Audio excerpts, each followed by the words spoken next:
Ladies and gentlemen, guys and gals, I assume Chris Seguisig and all my pals.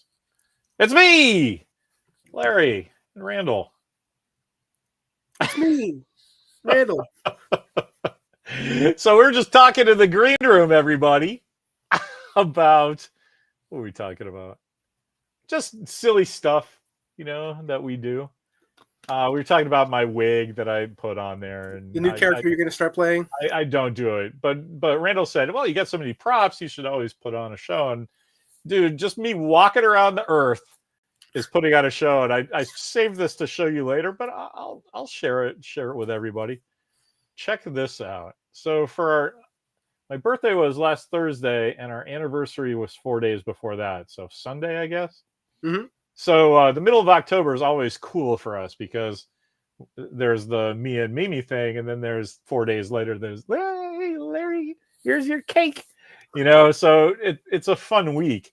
And we try to do something cool, like we went to Hawaii one year, stuff like that. So this year we decided to go see Walker. Yeah. And so that was fun. But for my anniversary this year, for our anniversary, I gave this to Mimi. You have to check this out. Isn't that great? It's just one of those garden propane things for burning weeds. Yeah. But it's in the shape of like a sci-fi gun. Dude, if you dressed up as Kurt Russell for the thing. Dude, look at that thing. That's awesome. Yeah. Anyway. Yeah. Or you could be one of the guys from The Running Man. That was fun. Oh man. Did you see the new trailer for Running Man? Oh, yeah, I did. Wow. That looks so good. All right, but everybody, let's talk about Prince and Purple Rain, and then that'll take 7 seconds because I could tell from here that you're like, who cares? I was so surprised, man, when you were like, let's watch Purple Rain. And I did like a double take, and I was like, but Larry doesn't like musicals, and okay. And so you're like, oh, because like I've told you about La La Land, and you're like, yeah, no, I'm not into musicals. And now that you suggested Prince, right off the gate, I'm going to do a hot take right off the gate. I haven't seen La La Land, but I'm 100% confident that La La Land is a better movie than Purple Rain. Oh my God, that's some bold words. But I haven't seen it, but the one I did sucked. No, I'm not saying Purple Rain sucked. but what I am saying is, when it comes to like quote unquote musical movies, Ryan Gosling's a great actor. What's her name? Yeah, sorry. I don't even know. It's Emma Roberts, I think, right? Emma Stone. Yeah. Yeah, Emma Stone. And those two together, they have such great chemistry. So I just know that that's a good movie without having to see the movie. Now, I will say this. What if you don't think those actors are good nor have chemistry together? And it's in a musical, which you don't like. So then how is that a good movie? Wait. Oh, so you don't think that they have chemistry? Is that what you're saying? I just no. See, here's the thing. Never mind. You keep going. You have your hot take. Everybody. I was 21 when that movie came. No, 23 when that movie came out. Yeah. So, I mean, what? It's not even a musical. It's like watching 7 Prince videos in a row. Yeah. So back in 1984, when that movie came out, that's all I watched was MTV. In fact, I should have put on my MTV hat from back then. Wait a minute. Yeah. Start talking about it. I'll swap hat. Okay. So, Purple Rain. I finally watched it. I will say this right off the bat. I like Prince. I like his music, but I don't think I like his stuff enough for me to say that I'm a fan. But I like his work. I like his stuff. I really respect him. I think he's like one of the best entertainers, one of the best performers, singer, songwriter. Like I know I have friends who are huge Prince fans, and I've learned a lot about Prince just through them. And so I have a lot of respect for him for his work. So of course, you know, how have I not seen that movie? And I think it's mainly because I'm not, like I said, like a quote unquote fan of Prince. I like his stuff, but I just don't consider myself a fan. Because if you're a fan, you're like, oh, I really want to see it. I'm going to see it. Boom, I'm going to watch it.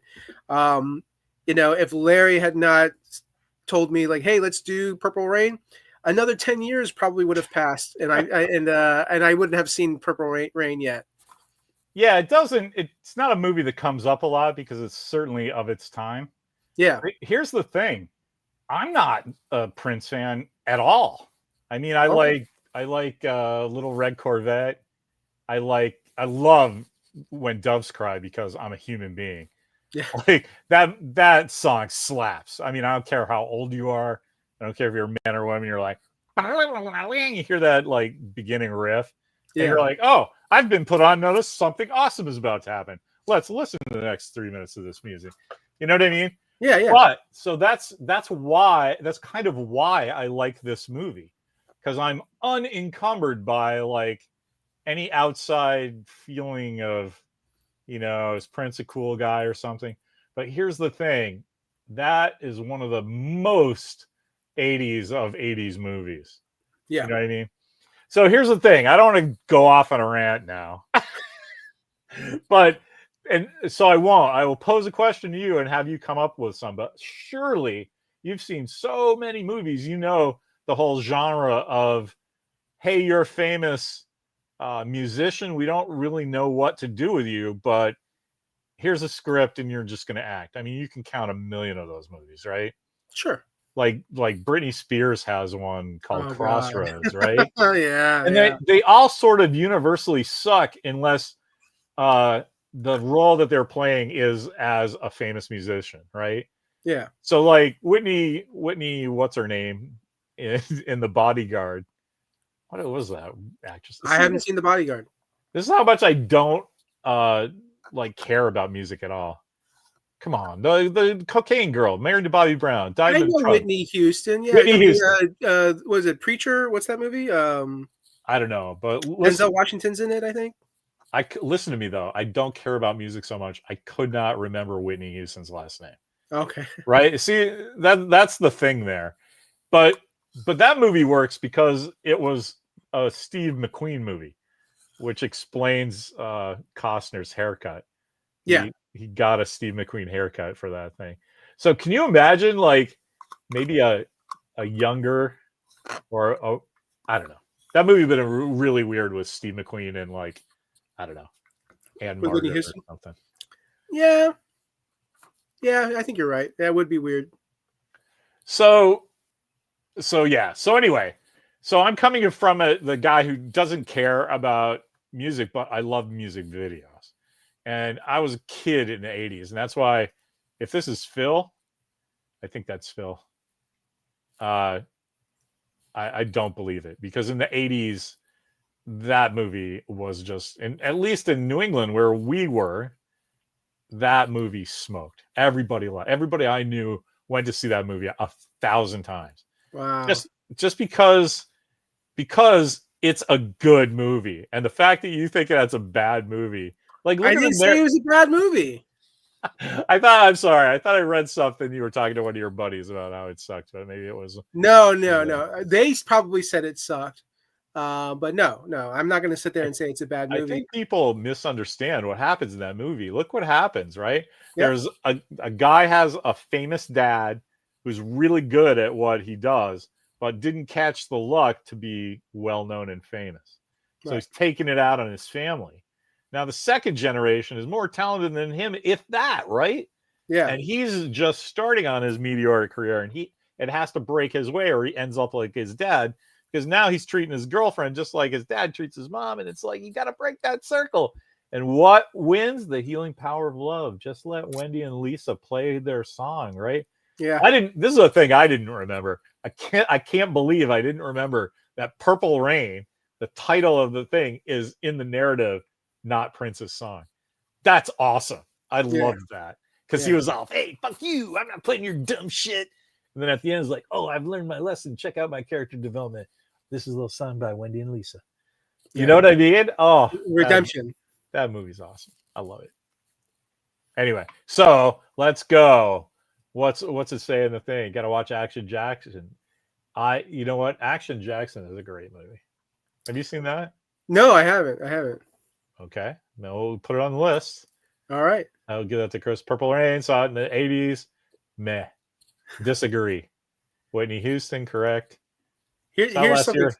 Yeah, man, people dancing in their chairs. I bet they were all people like us, and their hips hurt later, and they had to like get some ace bandages for their ankles.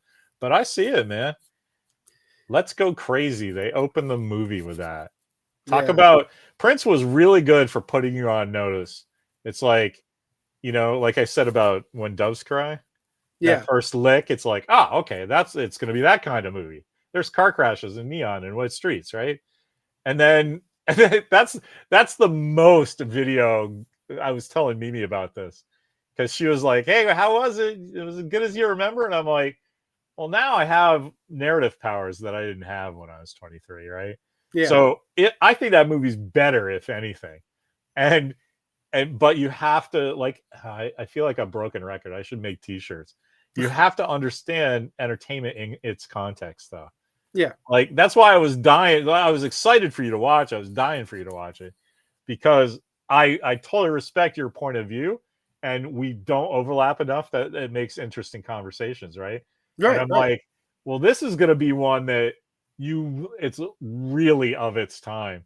So I'm like, I'm curious to what Randall says because, like, how old were you in '84? Like, were you even born yet? I was one. Right. So it's not like you. Not even one, because I became one in December. Right. Okay. But I mean, you were an infant, so it's not like you remember the world now. It was right. Right. Like if you were 6 or 10, I would still listen to your perceptions of the world, right? True. But because it would be of a 10-year-old or whatever. But now we might as well be talking about some World War II movie, right? Because it's history to you. But anyway. I mean, I've seen so many 80s movies, so like I'm very familiar with the decade. And it's just one of those 80s movies. Man. Prince exactly. It's Prince, and I don't know if you ever heard of the I don't want to say rivalry, but sort of like when people like argue about like artists and singing and who's more talented or who has the better music. Like I've heard conversations where it's like, who's better, Michael Jackson or Prince? Oh, yeah. And a lot of my friends, they'll lean towards Prince, but as a kid growing up, man, I really enjoyed Michael Jackson's music, like there's probably like a home video movie of a 5 or 6 year old me like singing and dancing to Michael Jackson. Oh, that's adorbs. Yeah. Doing the moonwalk? No, not the moonwalk. I was spinning, but but a movie, even a musical movie, it's like it's so different from just tunage you enjoy listening to, right? Because that's anybody, right? Like, oh, do you like Thriller better than Little Red Corvette? It's two different things. They're both pop songs, I was ready to answer that question, by the way. Oh, go ahead, tell me. Thriller. Yeah. Okay, well, John Landis, man, he directed that amazing video. That's iconic. That entire video. Oh yeah. Yeah, but see, I'm old, so I remember Michael from the Jackson 5, and I didn't care about his solo career. I didn't, and I know I stopped saying that in public because that shit will make you enemies, man. People really like Michael Jackson, and like when he died, like I just stayed off the internet because like hundreds of my friends, were like, and like my actual friends, not just people I've connected with on Facebook for some reason. Yeah. A full-on 100 of my friends were like a family member died when Michael went. So I just don't have that celebrity gene unless I've met them. Like I was pretty sad when Harlan died, but he was my friend. His wife made me waffles in their house. You know what I mean? Oh, wow. So of course I'll tell that story later.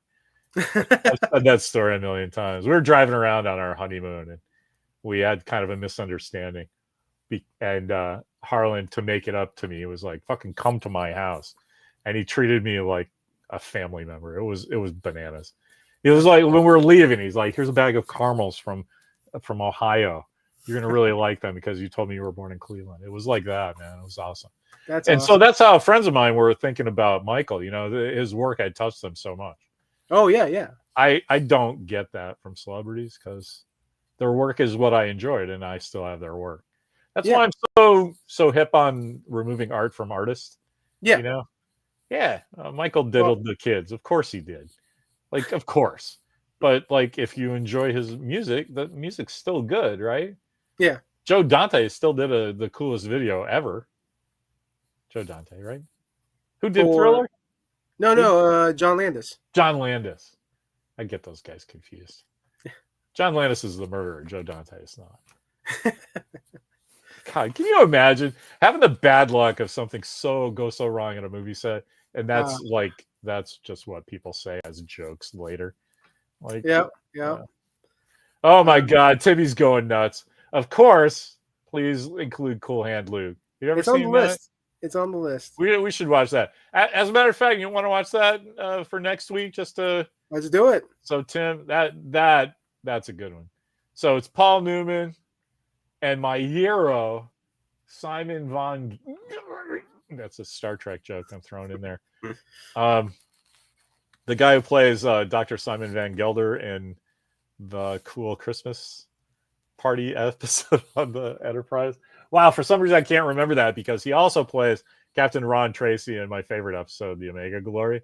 So he's the sheriff that says to him, "What we've got here is failure to communicate." It's a pretty famous line. Oh yeah, yeah. And the other thing that's cool, this is real. Paul Newman drank something insane like 37 egg yolks for across three takes of this thing where he has to just drink a pitcher of egg yolks as a punishment on the line.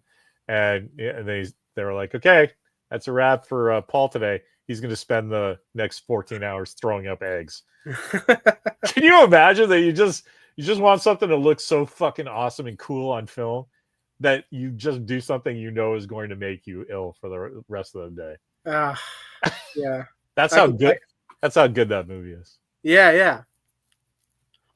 Phil's like, "Yeah, the only music I care." See, this is why I tend to not have music conversations because like that's great. Every music is very personal, you know? And so I don't care where music comes from if I like it, you know? I might if I'm going to be having a conversation with somebody, but I don't talk to anybody about music because I like all this weird shit from like, you know, John Williams and Sergio and fucking movie soundtracks, right? Yeah. Dude, like weird Dr. Demento shit that make, you know, Weird Al would find embarrassing. Like, and everything like classical. I just like stuff if I like it. You know, I don't care where it came from. Yeah. I don't know. I get excited. This is how I know I love movies more than music, because a movie will use a song that I originally didn't like, and then all of a sudden I like the song now because the way the movie used it. Yes, hell yes. Isn't that the best? Yeah, yeah. Like the one Thor Ragnarok, when they were using the Led Zeppelin song. Yeah. I was never particularly a fan of that song, but then the way they used it in the movie, now my brain just like, you know, when I hear that song, I associate it with the movie, and I just start picturing scenes, and I'm just thinking like, yeah, this song's awesome. You mean Immigrant Song, right? The Gods. Yeah. So this is the thing about being old, though. Like I can separate, you know, Michael Jackson and Prince from the Coke and Pepsi argument that the kids have, because their music is different and fires different parts of my brain. Just like that, I'm old, man. So you know what the Immigrant Song is for me is School of Rock.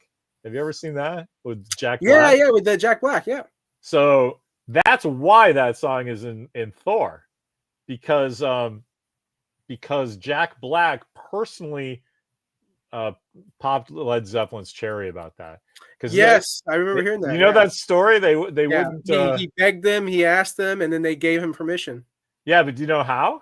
They shot the scene with the music playing and just filmed him from the back facing the crowd. Yeah, So yeah, they could see what it meant to the movie. yeah. And so all the extras standing there fucking freaking out about their songs. They were like, all right, that was fucking good. Let's give it to him. Oh yeah. Well, I mean, Jack, he's one of those guys. Like, he is a music fan. He's a music lover and a performer, and you just, he loves it, man. You see the passion in him.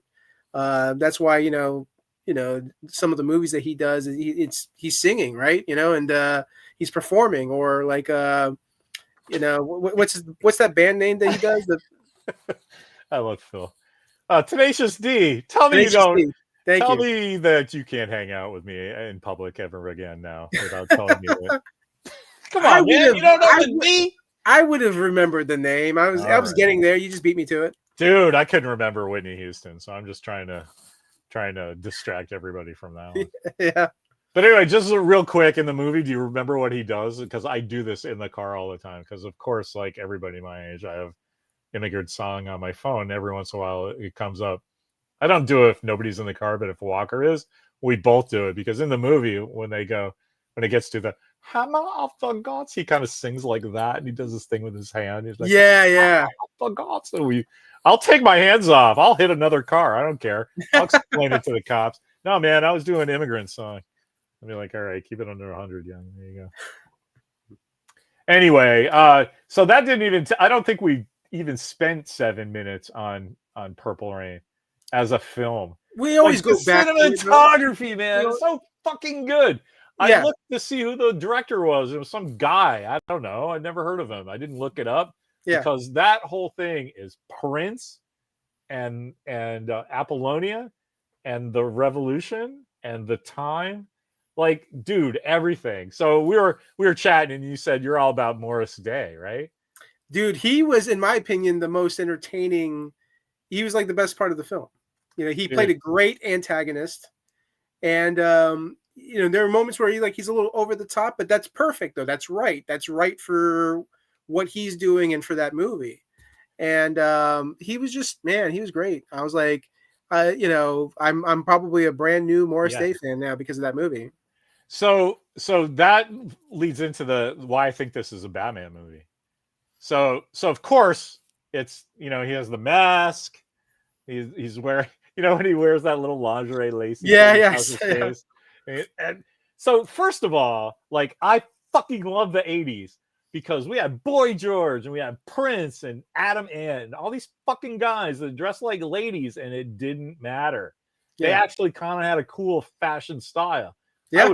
I wouldn't pull that stuff off, but I had a blonde streak in my hair back when I had hair back then. I loved British New Wave, right? Yeah. And so like, I got it. I would dress more like Peter Weller and Buckaroo Banzai instead of like, fucking Boy George. But like, that was just my thing, right?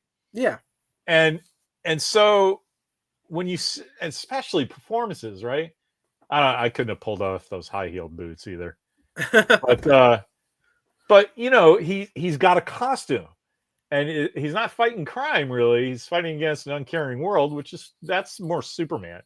But it's mostly at night, and he's got girls with their boobs hanging out, and all. Wendy and Lisa. He's got a trusted kind of Batman family going on, but that's hard too. And he's fighting a guy who's just his opposite number, right? He's not really a villain. He's just kind of the opposite side of the same coin, right? And he's got his crew. Like I would even add Jerome in there. I think Morris Day is kind of a dick in that movie, except when he's with Jerome.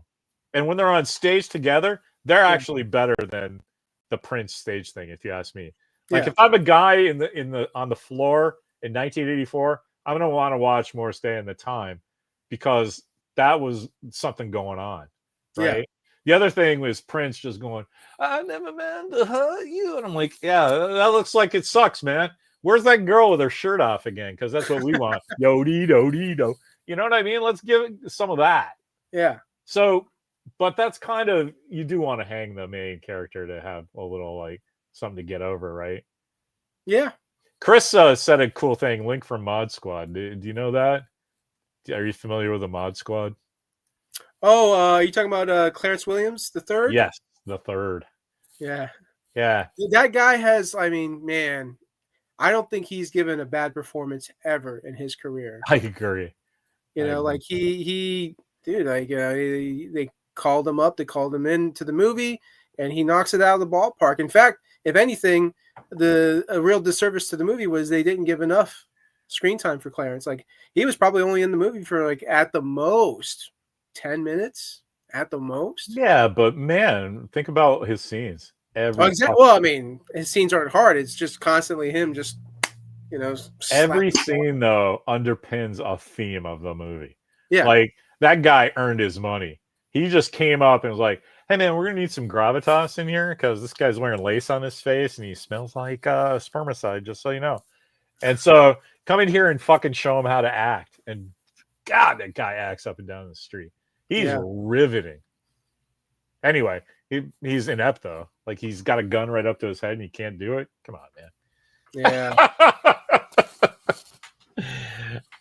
Anyway, where are we? Which leads to, by the way, it leads to Morris Day.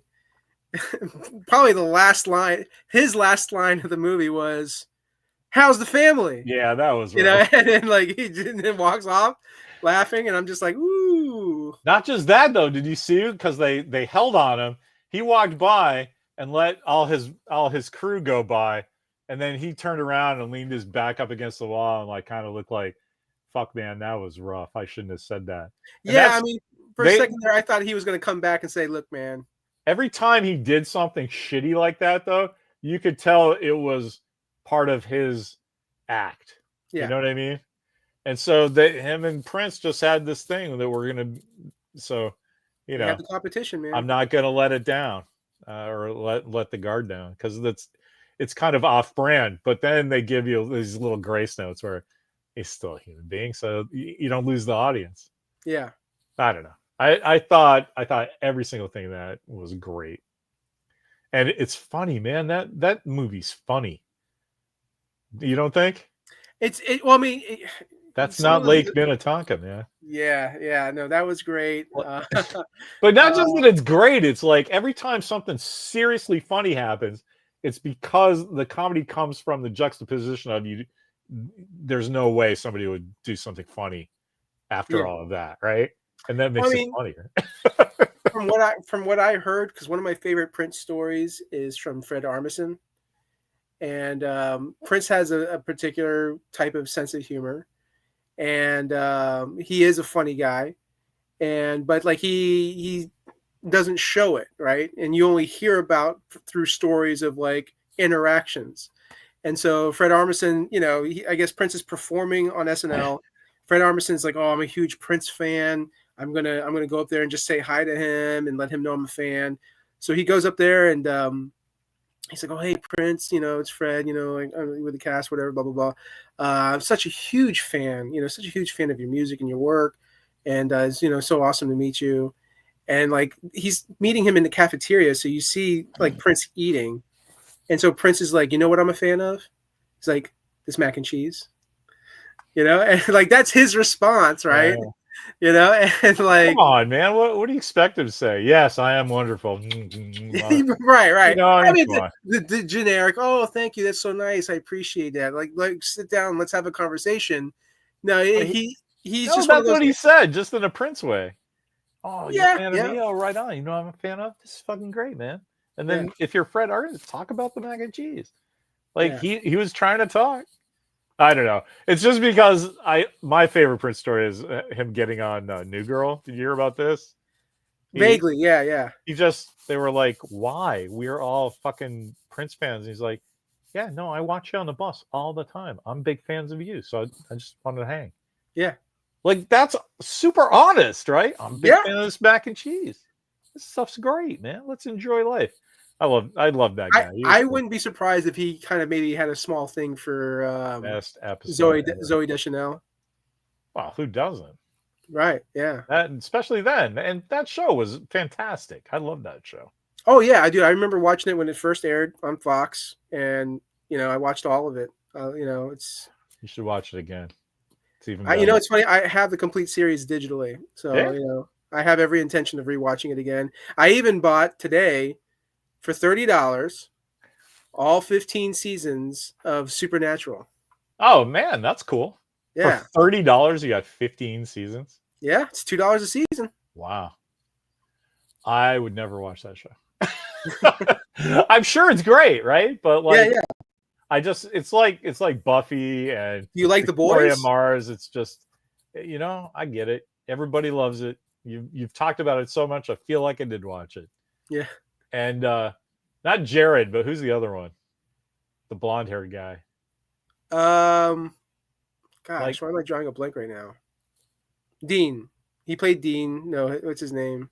Anyway, that actor was at San Diego, did like the most fucking human being thing I've ever seen. And well, I mean, I didn't witness it, but I was there at the show, and literally everyone was talking about it. That some fan of his went up to him and gave him her 6-month, stop drinking chip, whatever they call that. Yeah. And credited him and said, I made it 6 months. And instead of just going, oh, that's great, congratulations, here's my autograph. He was like, I totally know what this means to you. This is great. And I really want you to come find me in another 6 months and show me your year chip. Yeah. And she didn't, because, he was somewhere, and it took a couple of years, but she showed him, anyway, he goes up to him eventually at this other con and goes, hey man, I don't know if you remember me. And he just starts crying. Cause like, he goes, I just want to tell you, before you say a word, I have your 6-month chip next to my bed. I look at it every night. And you just never know what you mean to people, right? Right. And so I don't have to watch his show, man. I know he's a good guy. Yeah. And so that's what I mean about context, right? Yeah. Like, he understood why she was there, and he understood his role in it. And I just admire the actors who get that, Yeah. Like, it must Well, be I mean, rough. I'm just trying to eat my dinner, Yeah. But you Well, never know, right? like So, John Cena is a great example of that. I love this interview where he has like a pocket watch, and then there's like an engraving on the pocket watch. I think it's engraving, like basically advice on each side of the pocket watch. So at times where maybe he's, feeling like his ego is getting too big, he reads one side of the watch. And then at times where he maybe, is feeling ungrateful or not, not being too humble or whatever, then, he reads the other engraving. So he's finding that balance, but at the same time, it's a reminding himself, like, hey, I'm very lucky to be where I'm at. I'm here because of the fans. And so I'm going to take the time to just have a conversation with them, be nice to them, and show my appreciation to them. yeah, that's cool. Yeah. And, So come on, the Make-A-Wish Foundation, there's nobody touching him. And so you he's don't got have the to, record, man. That you dude's don't have got to the sell record. me on John Cena being a cool human being. Yeah. That's pretty cool. I like, and the Marvel guys, some of the main Marvel actors like Pratt and Robert Downey Jr. and Scarlett Johansson and Cap, Steve Rogers. I mean, can't remember Chris Evans. Those guys get what it means. Mark Ruffalo too. The main Avengers. Those actors, and let's throw Renner in there. I'm not forgetting anybody. I haven't heard any good Elizabeth Olsen stories about this, but I'm sure she is. But the main Avenger, those 5 Avenger guys that you can think of, they completely get what they mean to the audience. Oh yeah. Right. Yeah.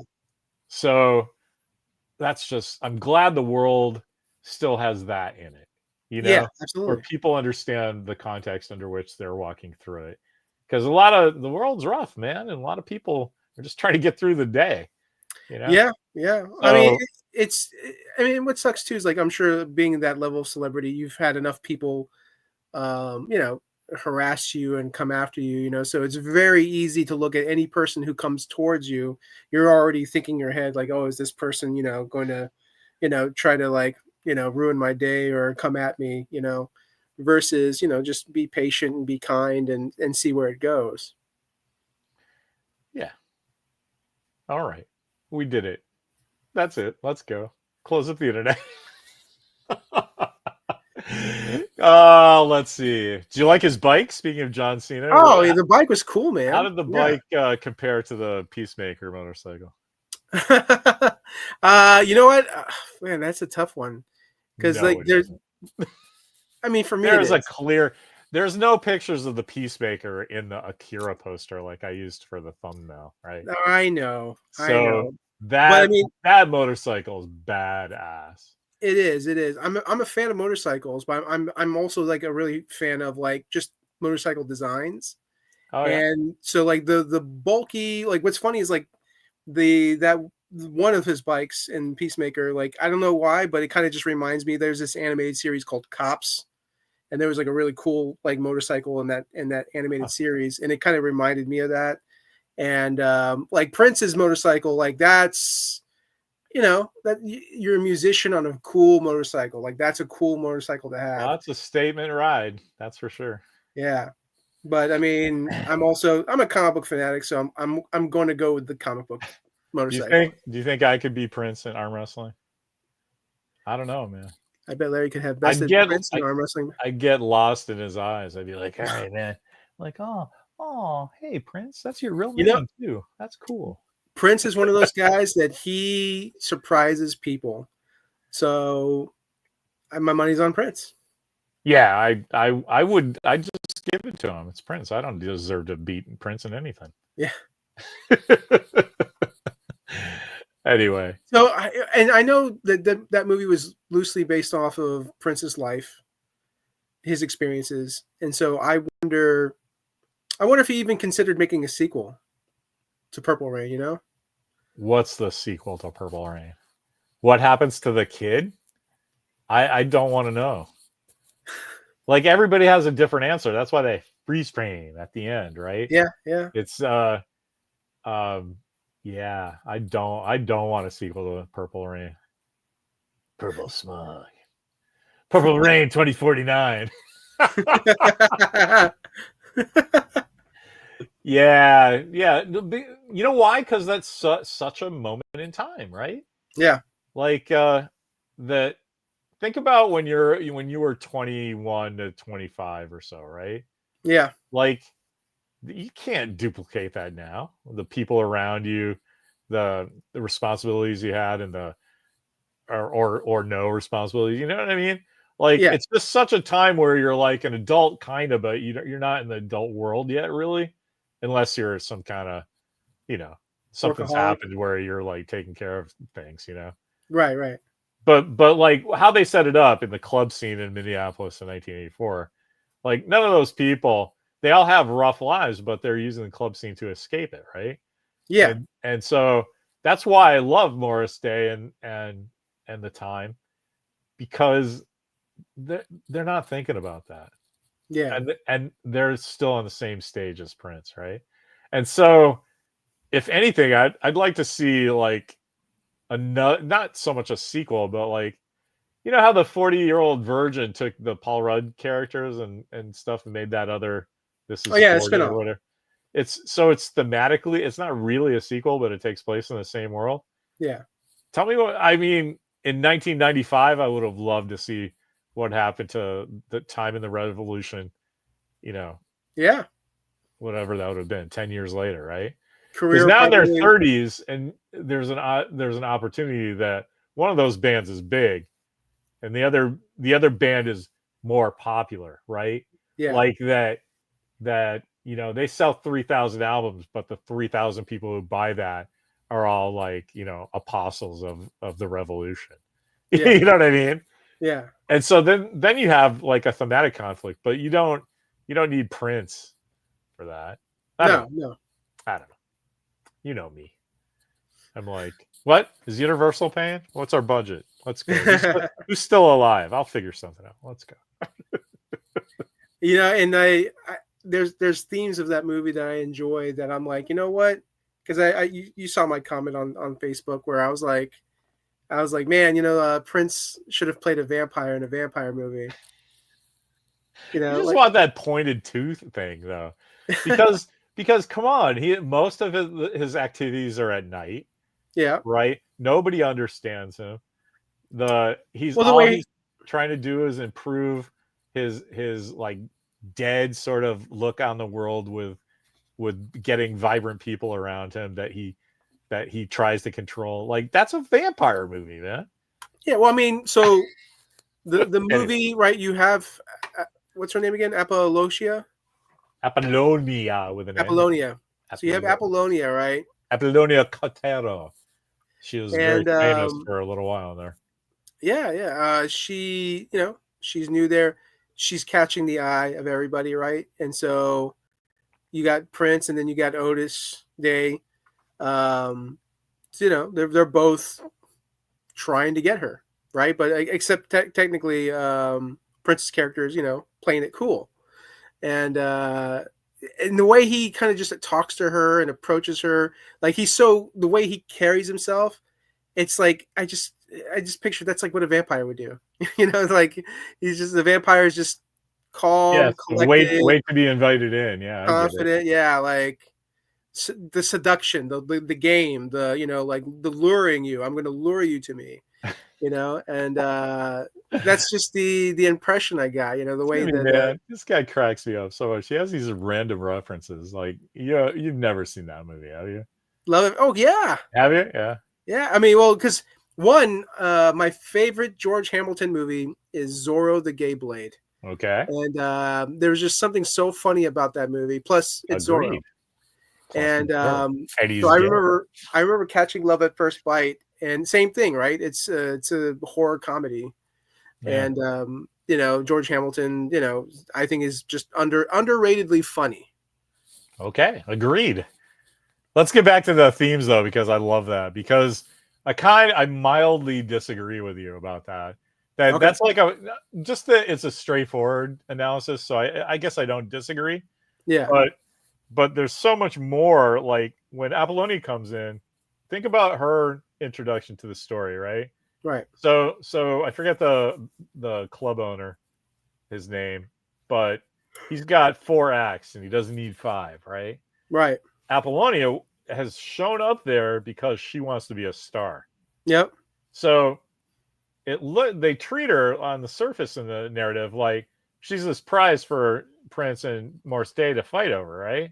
Right. And what they don't get is that she's just them like 10 years ago or whatever, right? Like she's just getting into the scene. So she doesn't have, it's just interesting.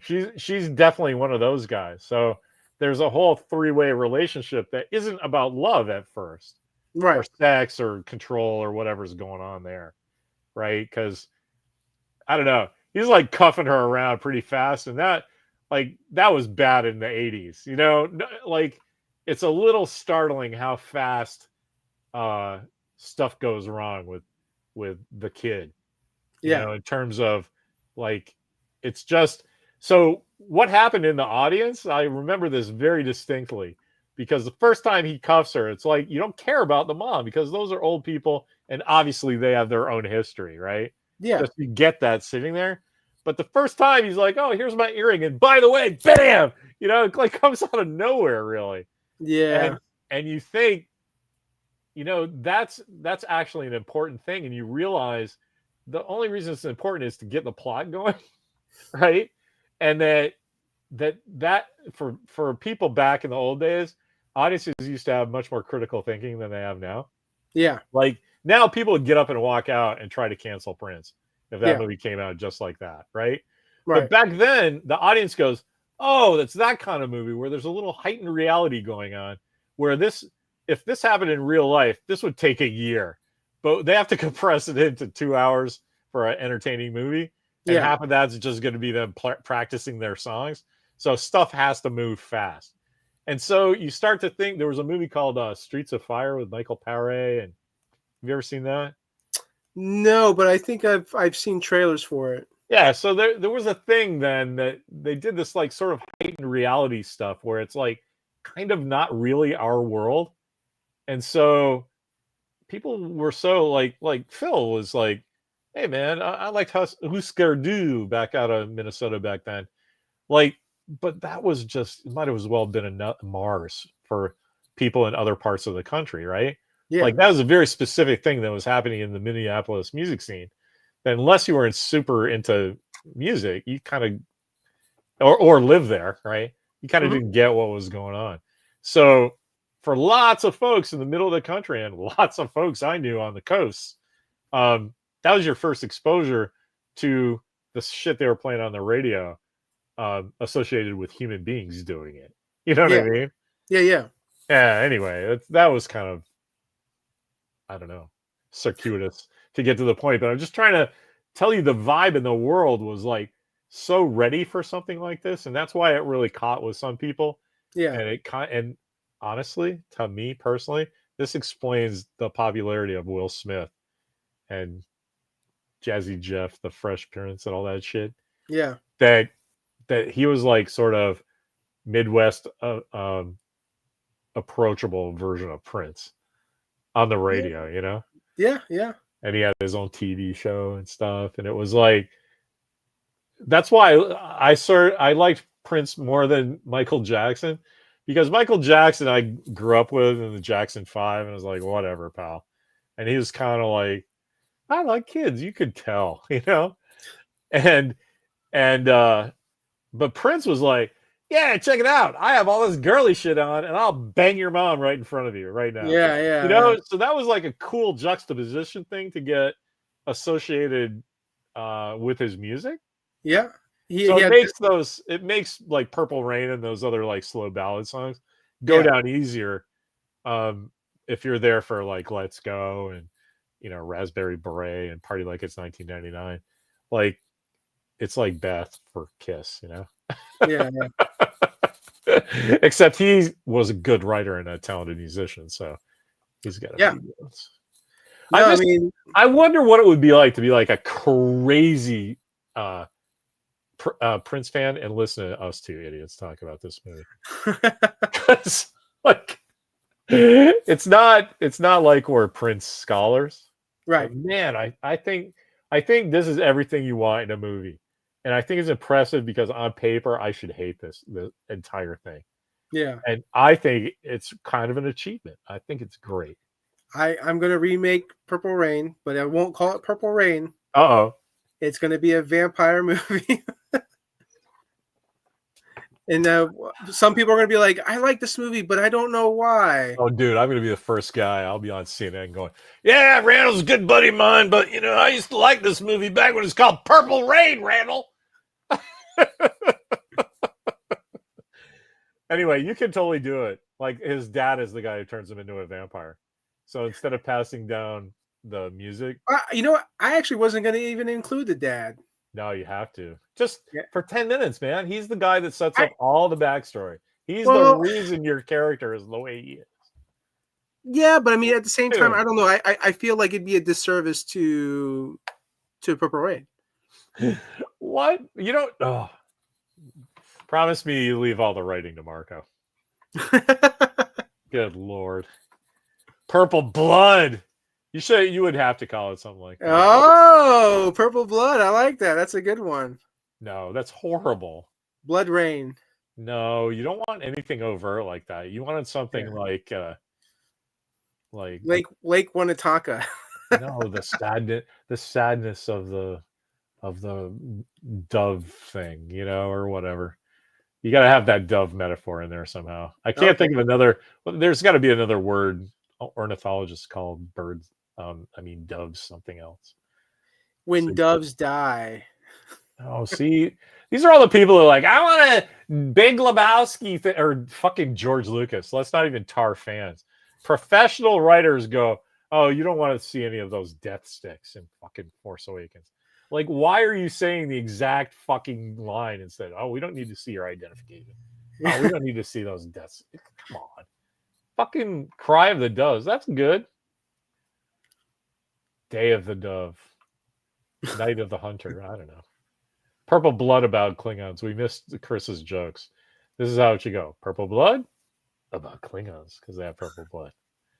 And then Cry of the Doves made me think of the Klingon one with Kang, the episode Day of the Dove. See, I'm just going to start talking about Star Trek. See? Exeter. Can you imagine Prince in Star Trek?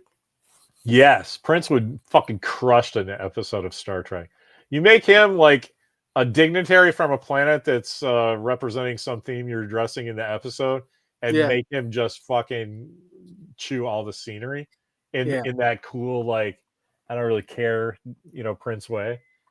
Do you ever watch the SNL skits where they have like the different actors, like obviously impersonations of the characters, but they're like auditioning for the roles? Yeah, I've seen a couple. Yeah, so like Al Pacino is going for Jurassic Park or some of that. I've seen the Star Wars ones, like Yeah, Bill Hader like crushes Christopher Walken talking about the Death Star. It's kind of funny. yeah. They should do one Oh, where look it's at this. Tammy's crushing it today. Prince and John Cena and Prince Maker. Prince Maker. Nice. They should do one where it's like someone impersonating Prince, and it's like Prince is basically auditioning for Khan in Star Trek 2, Wrath of Khan. He's dead though, right? Prince has been dead for a while, man. We can't do this. Are you talking about AI? No, I'm talking about like one of those SNL skits. You have someone impersonating Prince, I gotcha. and like he's auditioning back in the 80s for the role of Khan. No. Pulls out a dish. A dish is revenge is like a dish. It's so really wrong, man. You need to know what you're doing when you write a skit.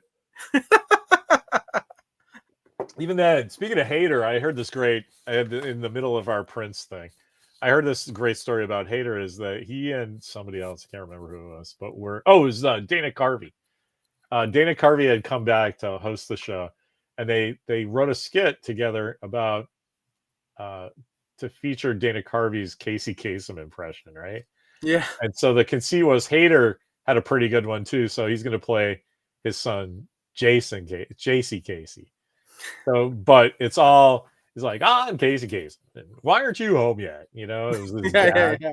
And it turns out that there was like a drug deal gone bad, and this guy was going to come in, and it's just hilarious. He's telling you is like about them writing it. They couldn't finish writing because they were just like falling on the floor, laughing so hard. Yeah. And they're like, great. And they finish the script. They do it at the table read. Everybody's fucking dying laughing. The people bringing him coffee are like spilling it. It's like, this is the funniest fucking shit ever. And it really is, because he's doing it. He remembers. So I'm doing this story, not a good service, but just trust me, everybody loves it. Yeah. They get to, they do a dress rehearsal where they make the last minute thing. Yeah. Last minute change. And they do it in front of the live audience who's waiting. And there's not a peep. Like nobody got it. Yeah. No one laughed. And they started fucking up because they're like, that's a giant laugh line. And they couldn't remember their next line or even remember to look at the cue cards because they're looking at each other going, are you getting the same vibe I'm getting? And they come off and Lauren Michaels goes, yeah, sometimes it doesn't work. And that's all you hear. That's not on the show tonight. Yeah. This thing that killed for a week. Yeah. Well, just for some reason, the audience there that second just went, nope. And there's nothing you can do. Yeah. I don't know. I think that's why I think I could never write a skit. No? Because I would get to that point and it's all about the reception, right? Yeah. And you have no control over that. Yeah. I wouldn't do it anymore. I'd be like, oh, I'm not going to do that. Fuck that. Okay. Well, you know what? It's funny you say that, and I my kid's good at it. That's why there's a trick, and I don't have the time to learn it. I'm an old man now. Yeah. There's a comedian, stand-up comedian, Anthony Jeselnik, and here's this guy no one's ever heard of. Fucking Anthony Jeselnik? Are you kidding? Our buddy Jonathan Bayless lives down the street from him. Oh, cool. New York City, yeah. Every time I bring it up, he's like, he's a really nice guy. Yeah, Jonathan, I know you know him. Jesus Christ. Yeah, so over the years, I've become a fan of his work. I love his Netflix stand-up. But what's cool was in an interview, he talked about how he had talked to other stand-ups, and apparently there's this thing where it's like, when you do stand-up comedy, you're going to have like a certain amount of times where you're going to bomb and you're going to fail. But then after that, like, percentage wise, you're going to, you'll be comfortable, you'll be better, you'll be good. And then you'll be accomplishing and doing this. And so I forgot what the exact number was. I think it was like, 100 times or 1,000 times or some of that. So he's like, cool, I'm going to go up there and I'm just going to bomb. I don't care. I'm going to count each time I bomb. So that way I know when I get to that level, it's like, So like some people, they're afraid of bombing, they're afraid of failing, but like I think Anthony's mindset was like, let's get it out of the way. Let's just do it now. Let's just Yeah, bomb now. but here's the And thing, man. Stand-up comedy is 100% a different thing than sketch comedy. yeah, oh Right? for sure. Because that's the exact reason. Like, I would not be good. I'm kind of shy. I'm not a speaking in public guy. Yeah, So like I couldn't do it. I'm my funny is like 1-to-1 or in a crowd, 4 or 5 people, situationally. Because yeah, I just riff off of what's going on and people are like, wow, that's quick and funny. Maybe it's not like a great joke, but it's the joke you got now. So everybody laughs, right? yeah, And so I dig on that, or writing as well, because I have control over that. And if you don't get it, or you don't understand what I'm saying, or you don't think it's funny, I'm fine with all of that because I did my job. But sketch yeah, comedy is I did my job and then gave it to some nutsacks to try to, enact it. And then there's a bigger bunch of nutsacks that are going to judge it immediately with me just standing there going, no, this script is fucking great, yeah, And so I would have this giant, what do they call that? Cognitive dissonance, where I would think everyone was wrong because I believe in the script, right? right. So, but the end of it is, well, it's a commercial art, and like you've written something funny that the audience at this point did not enjoy. So you did fail, right? But I think, no, I had the best fucking football game of my life, and everybody else kept missing their picks and dropping balls and shit, and we lost. Yeah, Right? So that's sketch comedy is, football, and stand up is tennis. yeah, You know what I mean? yeah, yeah. So it's not sort of fear of failure. It's this like, I don't want to do that. Fuck those people. I don't respect the audience at that level. Right, right. There's going to be too many people buying a ticket that aren't going to understand me. And plus, I don't believe Dana Carvey can fucking pull this off anymore. Or whatever. It's always going to be somebody else's fault, not mine. Right.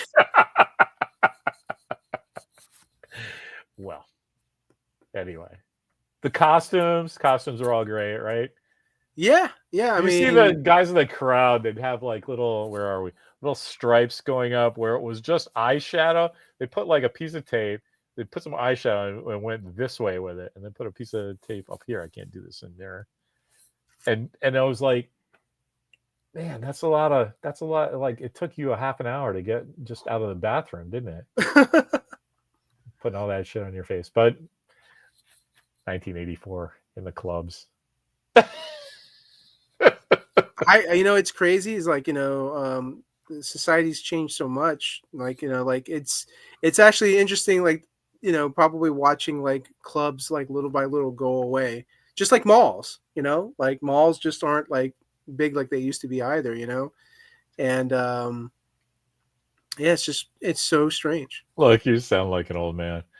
I remember when I could go down to the Sam Goodies and buy myself an audio cassette. I remember before social media existed. I remember before the internet existed. But that's the thing. Malls aren't a thing anymore because everybody gets their shit delivered in 4 boxes instead of 1. Yeah. So 3 trucks and 2 planes brought your shaving cream to you or whatever. It kind of makes me wonder. It makes me wonder, like, what will bring people together. What do you mean? Well, I mean, because like, aren't people together now? I mean, no, you know what I mean. Like, when you went to the mall, it was kind of like a 2-reason type thing, right? Yeah. Like, yeah, I needed to buy something, but at the same time, I'm going to the mall, so I'm going to see all kinds of people there. I might see some friends. I might see somebody I haven't seen, and like, strike up a conversation or a friendship. Like it's the socializing. It's the socializing that's like that was part of shopping. And so, like that's going away. So many things are going away. So it's like, yeah, it's gonna be weird, man. Well, you don't think people get their socialization out on social media? I mean, it's in the name and everything. I mean, I think some do, some don't. The problem with social media is like you have a lot of like bots and fake accounts, scammers. I'm getting messages from like people. I'm like, you're not a real woman. Uh, you're not interested in me. Why are you calling me handsome? You get those types of people on social media. Then you have like friends that you're friends with, but then you have friends who aren't very active on social media, so there's no socializing there. The thing that I love about social media is you do get to meet friends of friends or strangers, people like that are into the same hobbies as you and same stuff that you like. The smart thing that Facebook did You're was you had saying your furries, aren't you? You're talking about. huh? I said you're talking about furries, aren't you? No, I Those wasn't even people thinking that are about in the them, same but things you're into. I know, Randall. but Sorry, you were on a serious rant there. I had to no, it's cool, it's throw cool. you off. But yeah, no, it's just interesting because I like guess. you watch Purple Rain and you're like, yeah, the people going to the clubs, people loving music. I guess concerts. There you go. They still have concerts. People still love going to concerts. So that's Yeah, one thing I think that won't change or go away. I think there's an opportunity for the level of socializing that you're talking about still. Yeah. I don't. I don't know. I mean, we live in civilization, though. I mean, you're probably right for like the middle of nowhere, Iowa, or rural Vermont or something.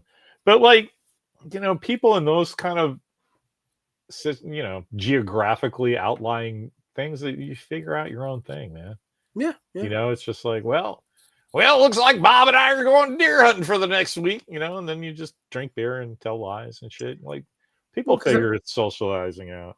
I mean, I'm hearing stories like the younger generations. They're not drinking as much. They're not going out to bars as much. Well, they couldn't. Nobody could drink more than us. Those younger generations. Anyway, sorry. I'm just talking about drinking. Period. Like like they won't even go out for a few Yeah, drinks. man. Like, we were out with the college kids. We took Walker and his buddies out, and I was like, dude, buy whatever. I mean, eat whatever you want. Like, no kidding. We were at some chicken and waffle place. It's like, you're not gonna break this credit card, so go nuts. Yeah. And they're like, oh no, yeah, just a glass of water for me. I'm good. And I'm like, really? And they're like, yeah, just gotta stay hydrated, man. This fried thing, it's a new thing for me. I'm like, I mean, okay. They're like, Yeah. no, the food's great, but like, I don't need to wash it down with a milkshake. And I'm like, I guess you're not gonna need this heroin I brought then either. I'm like, all right, whatever. They're Kids all health nowadays. conscious. They're health No, but I conscious. mean, seriously, it was a crowd of like 7 guys, including me and Walker. 9 guys, and Mimi, and they all had water. Literally, all the students had water, and I was like, Yeah. "Watch, I'm gonna have a half lemonade and a half iced tea. You feel like a Coke or something, like go crazy." Yeah. No, we're good. So you're right. I think the kids now are much more health conscious, much Yeah. more aware of putting shit into their bodies will do in the future. Sure. Yeah. And it's their parents. They have their parents to thank. Yeah, man, don't eat all that cake. Look at my belly. Anyway, I got to get going, man, Yeah. today. Yeah. But So I cool really hand Luke. appreciate you watching that Prince thing.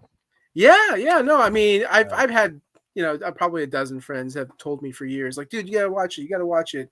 Well, And I mean, the worst is now you have an opinion, right? So I'm not saying sorry that I made you watch it, but I'm sorry that took this long. yeah. Yeah. No, I'm glad I watched it. I'm glad I've added it to the list. Prince is Prince. Like he's that guy. It's important to at least experience it once. And yeah, Cool hand Luke next week. I'm yes, sir. writing it down on a little post-it note. So this is actually legal tender. This, if I put $10 next to it, this could get you get groceries. Nice. Cool. And Luke, $10. Look at that. That's well, you can't, if you could see this at all. I can't. It says cool hand Luke, and I wrote $10 on it to be funny. And literally, I'll go to sleep and wake up tomorrow and go, "What the fuck is that?" I mean, I know we're watching Cool Hand Luke. It's a great movie. Why did I write $10?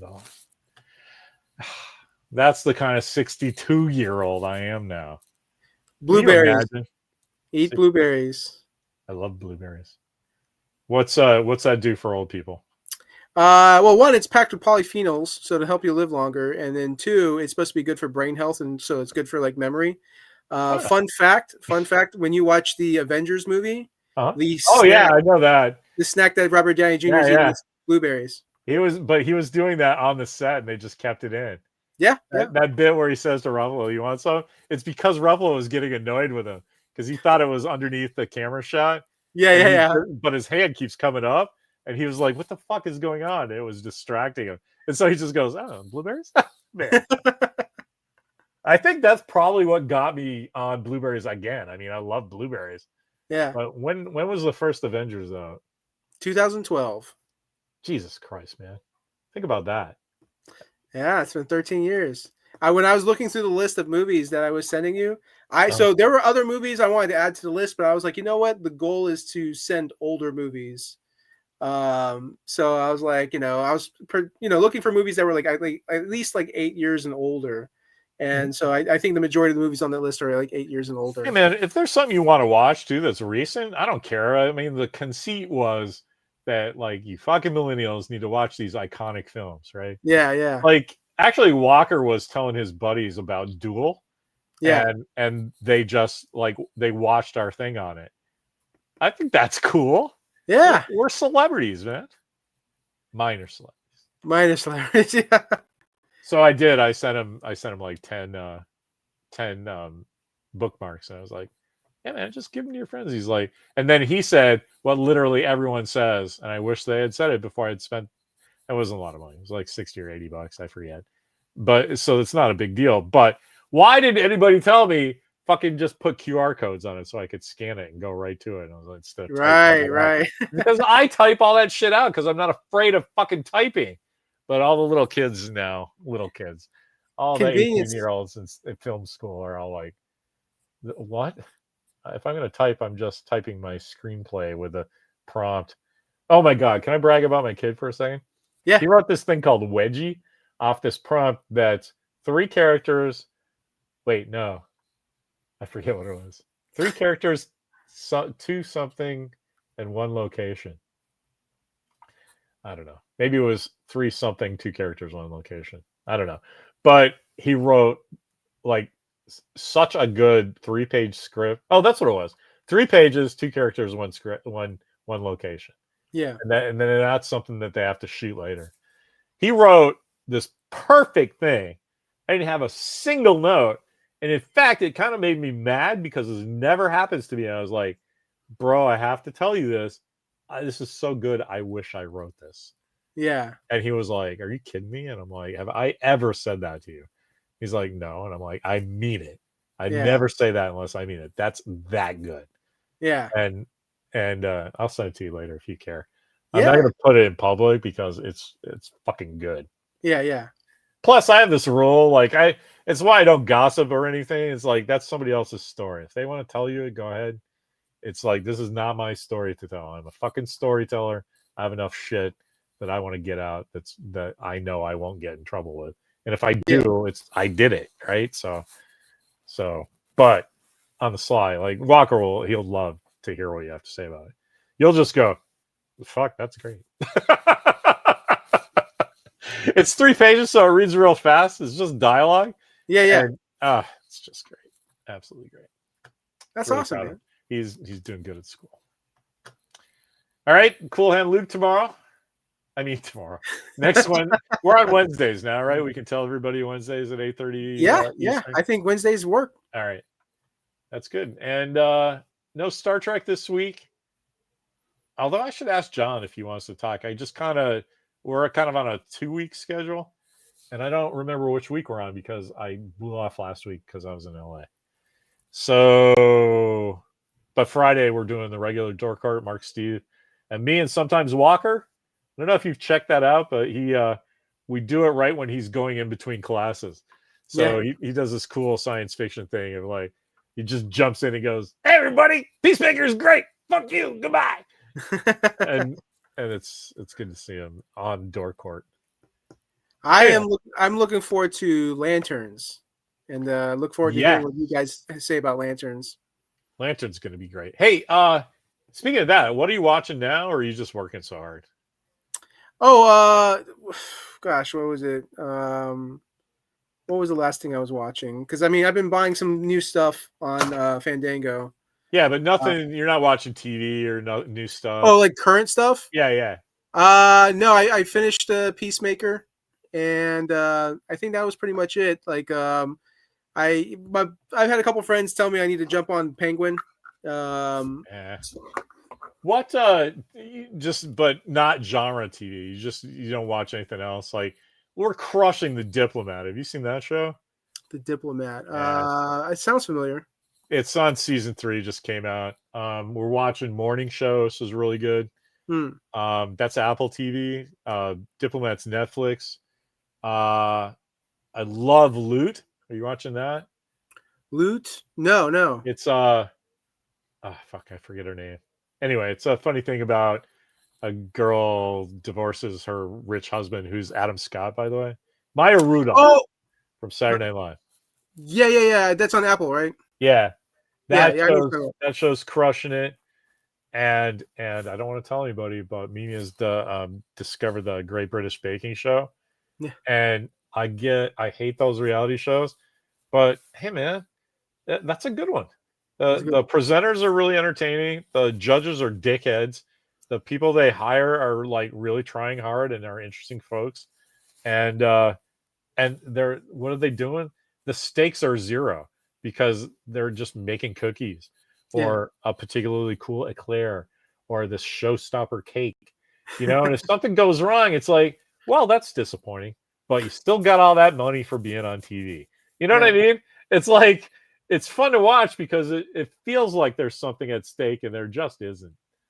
Maybe your dental stuff for the British people. I don't know. As soon as you described the show, I don't know why. I just pictured myself like, if I was on that show, what would I do?